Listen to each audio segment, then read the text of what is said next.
A war of gods. That's what the monuments say happened during the great battle between the Titans and the Olympians that ended with the former imprisoned in the great abyss beneath the earth forever. But what if that's not what happened at all? What if there's more to the story? A truth buried under millennia of myth and forgotten history. I am the host, and today we are going to explore the mysteries of the past in the first episode of Myths and Monsters. Let's dive into the long-lost realm of the Titans.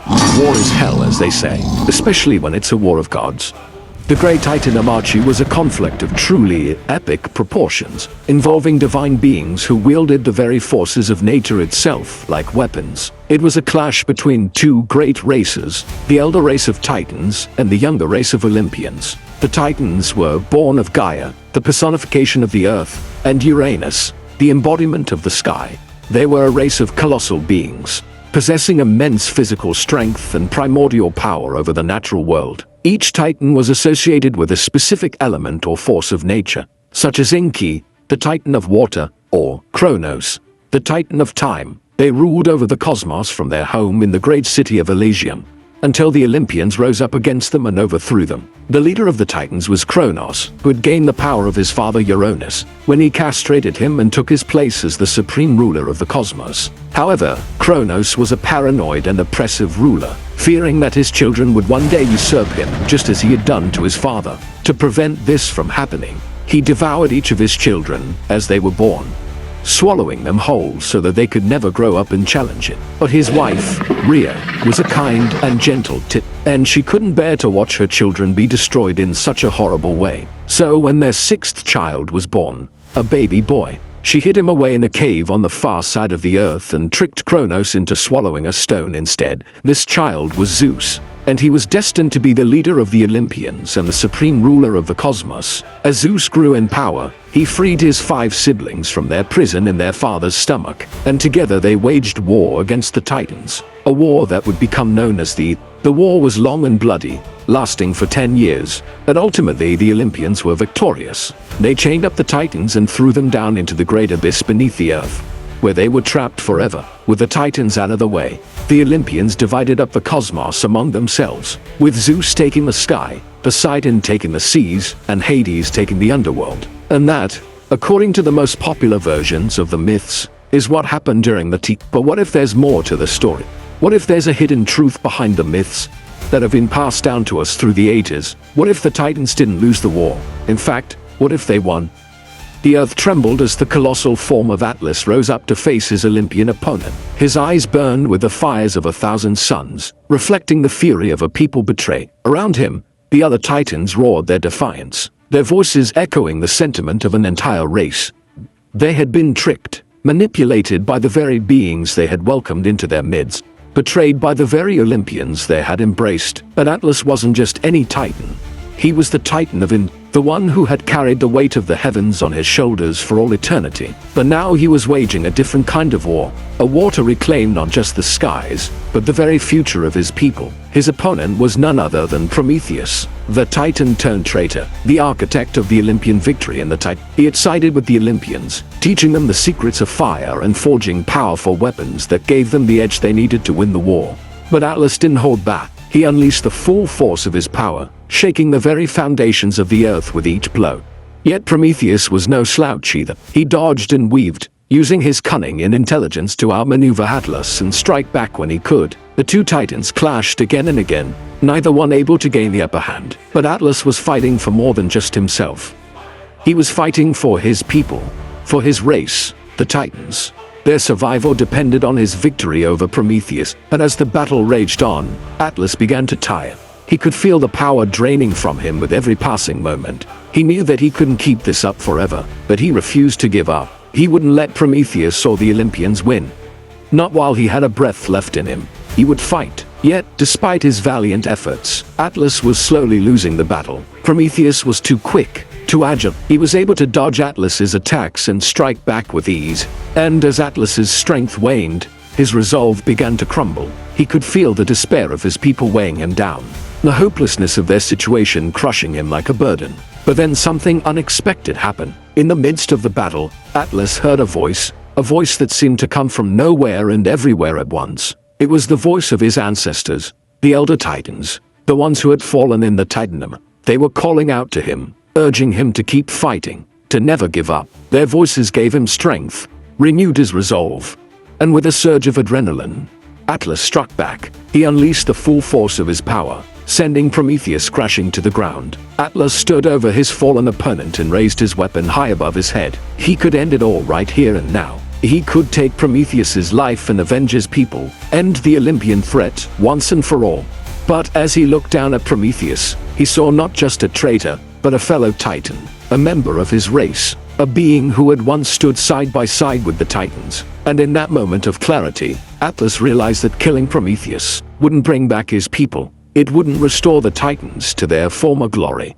It wouldn't undo the damage that had already been done. With a heavy heart, Atlas lowered his weapon. He knew that he couldn't kill Prometheus, no matter how much it might seem like the right thing to do. Instead, he offered Prometheus a chance to surrender, to lay down his arms and join Atlas in his quest to restore the Titans to their rightful place in the cosmos. But Prometheus refused. He was too far gone, too corrupted by his alliance with the Olympians. He would rather die than surrender, and so Atlas had no choice but to strike him down. Yet, even as he did so, he couldn't help but feel a sense of sadness. He had won the battle.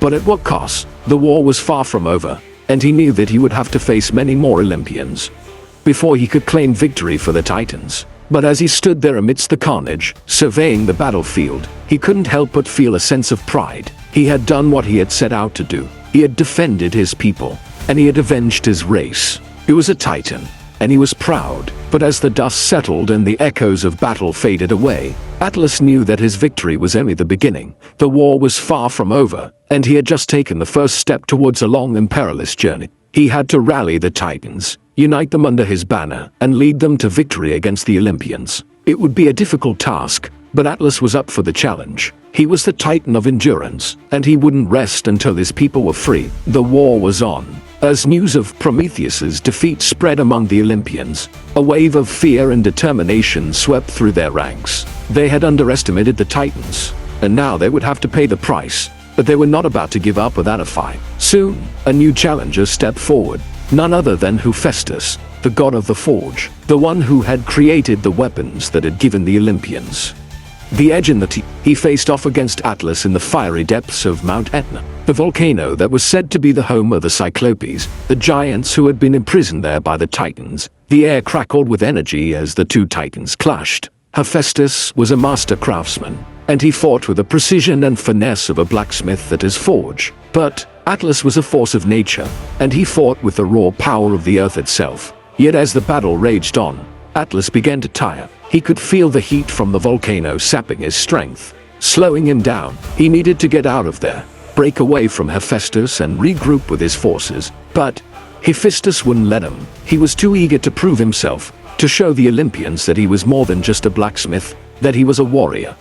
He pressed his attack, forcing Atlas back towards the heart of the volcano. And then it happened.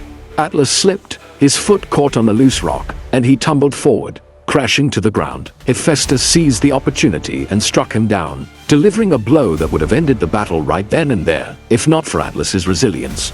But Atlas was wounded badly. He could feel the strength draining from him, his vision blurring, his limbs growing heavy. He knew that he couldn't keep fighting, not against Hephaestus, not in the heart of a volcano. And so Atlas did the unthinkable. He surrendered. He laid down his arms and submitted to Hephaestus. He had a thirst for power that couldn't be quenched with just another victory. He wanted more, and he was willing to do whatever it took to get it. So you are the mighty Atlas, Hephaestus taunted, his voice echoing through the cavernous halls of Mount Etna. The Titan who bested Prometheus. I was wondering what it would take to beat you, but it seems that all it took was a little slip of your foot. Atlas didn't respond. He was too exhausted to hurt. All he could do was stare up at Hephaestus, his eyes filled with disappointment, with a deep sadness. So be it, Hephaestus continued, his voice dripping with arrogance. Since you refuse to fight, I shall end this quickly. No more games, no more delays. With that, Hephaestus raised his hammer high above his head and brought it down towards Atlas with all his might. The Titans gathered in secret, their numbers dwindling with each passing day. They were hiding in the deepest, darkest corners of the earth, trying to stay out of the sight of the Olympians. They were afraid. and with good reason. The Olympians were relentless in their pursuit of power, and they wouldn't hesitate to snuff out any remaining Titan members. Atlas sat among them, his wounds both physical and emotional. The battle with Hephaestus had taken a heavy toll on him, not just physically, but mentally, emotionally as well. He felt the weight of his people's hopes and dreams resting on his shoulders, and it was a burden he wasn't sure he could carry. He had been a warrior, a protector, a leader, but now he was just a shell of his former self, haunted by the losses he had suffered, burdened by the tasks ahead. Yet despite the gloom that hung over the Titans, there was one bright spot, a glimmer of hope in the darkness. For among them sat Metis, the Titaness, who was the mother of Athena, the goddess of wisdom and warfare. She was a wise and powerful sorceress, and her presence was a source of strength and comfort to the beleaguered Titans. As the Titans gathered around her, sharing their fears and their hopes, Metis spoke. Her voice was calm, her tone soothing, like a balm to their battered spirit. "My children," she began, "I know that you are afraid, that you are weary of the endless war. But I am here to tell you that you need not despair, for there is hope yet. There is a way to turn the tide of battle in our favor." The Titans turned to her, their eyes filled with a mix of hope and skepticism.